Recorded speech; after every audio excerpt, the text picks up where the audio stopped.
Let's transition over to a segment called The Grill. Each of us have prepared 3 questions for one another. None of us know the questions we're about to get asked. And let's get growing. I'll go ahead and ask my questions first.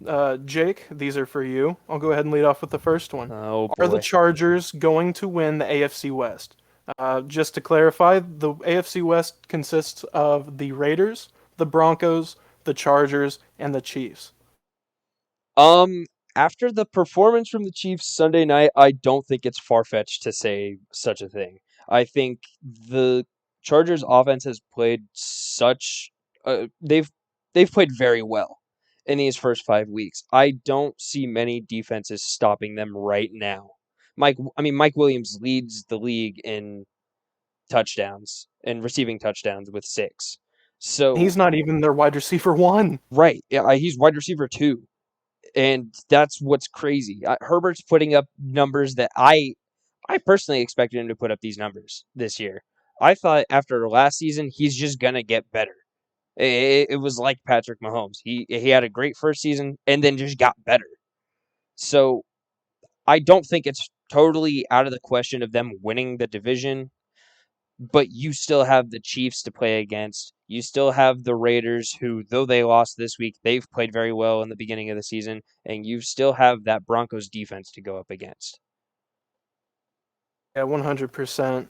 And coming off of that offensive rookie of the year last year, he had expectations coming into this year, and I think he's succeeded them. I think he's kind of gone past the expectations, and now he's creating his own new legacy. I'd agree with that. I think he's definitely played better than most. I wouldn't say most, but he's played better than a lot of people expected so far.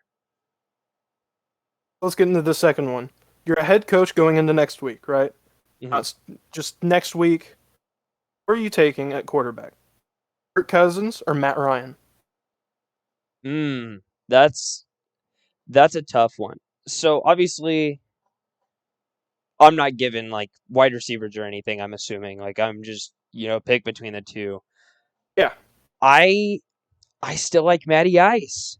And I've got nothing against Kirk Cousins. Kirk Cousins, he's a great fantasy quarterback, which means he puts up the stats. He puts up the numbers you need him to put up.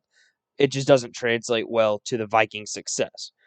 However, I feel like Matt Ryan just has he has more confidence in the pocket, if you ask me. He has a better vision of the field. I mean, you can go back and watch younger Matt Ryan and his throws to Julio and Tony Gonzalez on his last few seasons there, and he just has such great vision and such great accuracy to his receivers that I don't think he's going to lose that for at least a few more years.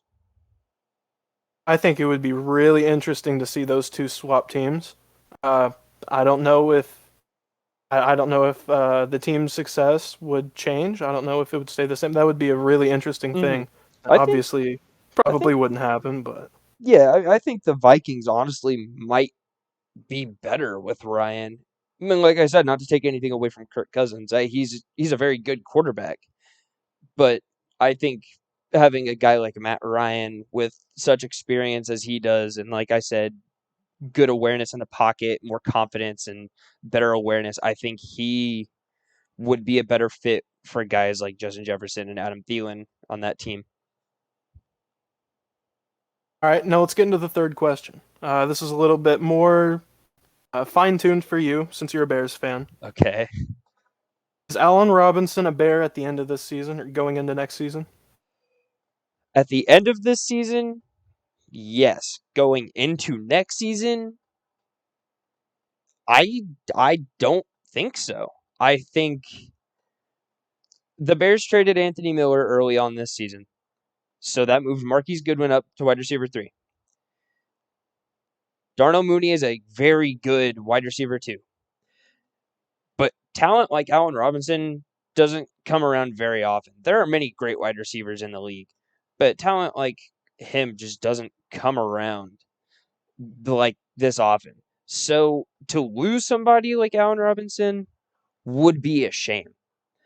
But I also don't think the Bears have the money to pay Allen Robinson the amount of money he wants. They have a lot of money put into that defense. I mean, it's the Bears' motto across their entire history is their defense, the monsters of the midway. So I don't think Allen Robinson will be here next year, which, as a Bears fan, that sucks. It really does. It hurts the future, especially for Justin Fields. But I'm hoping that come draft time next year, 2 years from now, they'll be able to find somebody with the talent of Allen Robinson to take his place. Yeah, it would be a tough loss for the Bears if A-Rob were to leave. Hopefully they can work something out. Fields would definitely it would be beneficial for everybody, I think. Um, Obviously you want to win now. He hasn't necessarily been on great teams. You know, he was on the Jags whenever they were a playoff team for that Mhm. short stint. You know, he's made the playoffs with the Bears, but he hasn't won a ring. That's always something that players want, especially late in their careers. Right. Once they're a little bit older, they'll go kind of to the contenders. I think I agree with that. I don't know. It'll be interesting to see what happens with A-Rob. So I've got a few questions for you, Colby, now. Go ahead and Um, fire them whenever you're ready. all right. So this first question, uh, I think it's an interesting question. I think you're gonna have a fun time trying to explain this one. So, with Russell Wilson being out for an unknown amount of time, the question is still up in the air of will he be placed on the IR or not. Um, do you think the Seahawks will be over or under 3.5 wins with Geno at quarterback?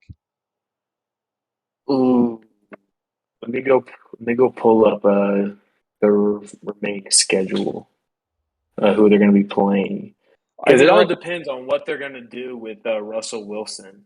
right. Honestly, I mean, you're essentially looking at the next 4 games. So yeah. 3.5 is a high number. See, so the way it goes is Pittsburgh at Pittsburgh, then they go home to New Orleans, Jacksonville, then they get the bye week, and then they go to Green Bay. And that's assuming, I mean, Russell Wilson did take a gnarly forearm to the hand. So and he looked like he was trying to move his finger and he just couldn't. So I don't think for those I'm gonna go with the 4 games. I don't think so. I don't think that he could make it out of Pittsburgh, New Orleans, or Green Bay with a win. I feel like Geno Smith will be able to beat Jacksonville pretty easily. It's just that Pittsburgh is going to tee off on the quarterback on with that horrible offensive line. So I feel bad for him having to deal with that. And then New Orleans, I just feel like that Russell Wilson was the main person that you had to worry about for that offense, and now with him gone, I feel like these teams are just going to about to tee off on him until Russell Wilson gets back. And I don't know if he does get back, if they're going to be even in playoff shape at that point. I agree wholeheartedly with everything you just said. I think Geno, like I mentioned earlier in that article from the Score, Geno's veteran, his experience is what's going to hold that offense together. But I don't know that it's going to be able to translate well to their play, essentially. Yeah, don't get me wrong. He played amazing whenever he did come in against the Rams. His only incompletion was the interception that Tyler Lockett tripped on and gave who was the Rams player, Ronan, that got the interception? Can't think of his name. I cannot think of it off the top of my head either, to be honest with you. Shows how Well, much of a Rams fan I am. So, Pull it up in a but second. but Troy Reader. I Troy Reader got the interception, I think. but that was only because that Tyler Lockett tripped on his out route, right. and then I No, I still I'm don't sorry. It was think. Nick Scott. No, Nick Scott. Scott. Gotcha. But I just think that the defenses that Geno Smith will have to go up against will be too much. Like the Rams defense, don't get me wrong, they are still one of the top 5 units in the league. They are just not playing up to their own standard. I mean, Yeah. that's also going to happen losing Brandon Staley. Like that's going to happen, but nobody expected it to be like such a drastic drop off. And Ronan, you'd be able to speak more about that. Yeah, that Rams defense, they pretty much got hollowed out, truthfully. Obviously they still have AD and they still got Ramsey. And then that's kind of where it drops off at. It used to be able to say, yeah, they've got AD, they've got Ramsey, they've got John Johnson, who went to Cleveland last year, or this offseason. Michael Brockers, who went to Detroit, we traded him. We've lost a lot of key pieces. And it keeps getting worse because Darius Williams, he's out. D-Will's out for, I think, at least 3 games. I'm pretty sure he's on the IR. So that Rams defense, it's reeling right now. But with those key pieces that you do have in place with Aaron Donald and Jalen Ramsey, your defense is always going to keep you in games. So against the Seahawks, you guys were also out. You guys were beating Russell Wilson at the point that whenever he did leave the game.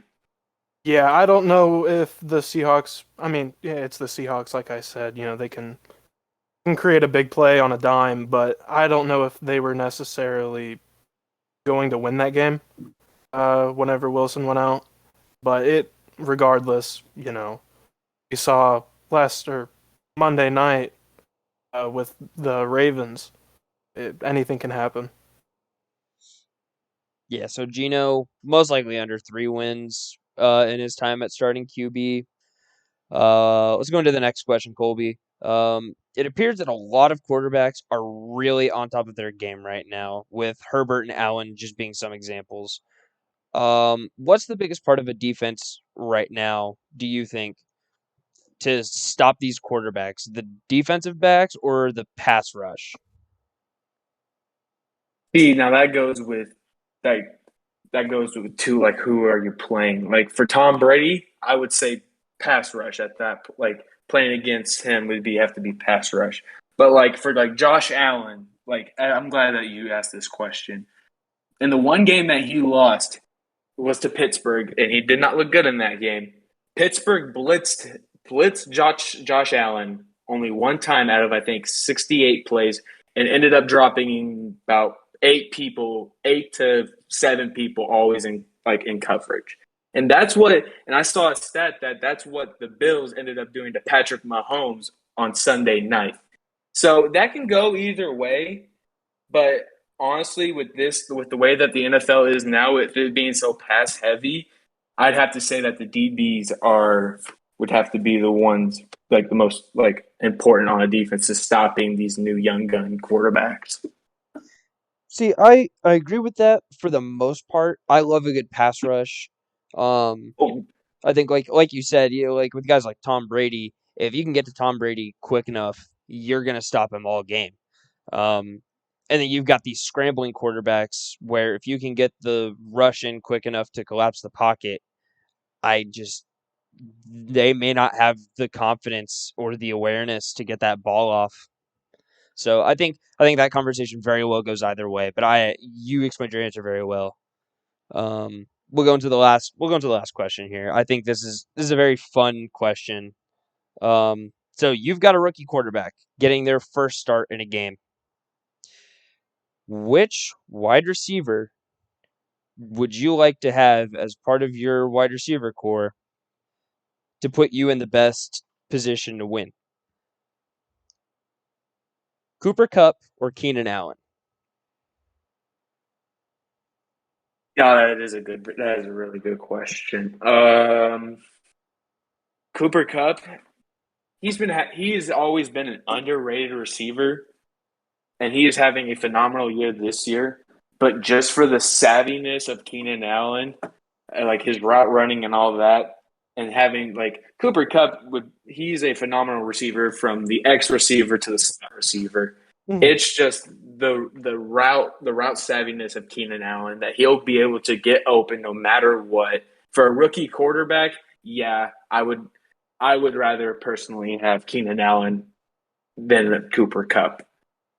Yeah, his separation, Keenan Allen's separation is definitely something to watch. It's like magic. And that's nothing to take away from Cooper Kupp. I will talk later about Cooper Kupp later on this podcast, but for that question, I would go Keenan Allen. I like that answer. All righty. So, Ronan, I got 3 questions for you. All right, hit me with them whenever you're ready. Gotcha. So, the first one's going to hit home. You're starting out a franchise. Just blanket everything. Would you rather have Todd Gurley or Steven Jackson to start off your franchise? Oh. So, Steven Jackson, I grew up watching Steven Jackson. He's the best comparison for today. Yeah, like today's game would be Najee Harris, truthfully, in my opinion at least. Just his physique. He could run you over, but he could also run around you. And I don't know. It's a tough question. I knew you would have a tough time answering this one. I would have to go Todd, just because, I mean, he made that offense. He really did. That offense, McVay's offense was all based around Todd. And then we saw what happened once his arthritis started acting up and the offense went downhill. I would personally probably go Todd just because of his. Well, I'd go with Todd just because of his explosiveness, his ability to turn any play into a home run. There's been very few guys that have electrified the field like Todd did. Gotcha. Yeah, no, I'd have to agree with that. Yeah, I'd have to put Gurley over Steven Jackson. Steven Jackson was still a great running back. But going on to the second question, it's about the Oakland Raiders. Are they still do you think that they would be they're still a playoff team with losing John Gruden and losing to the Bears? You know, they're in a tough division.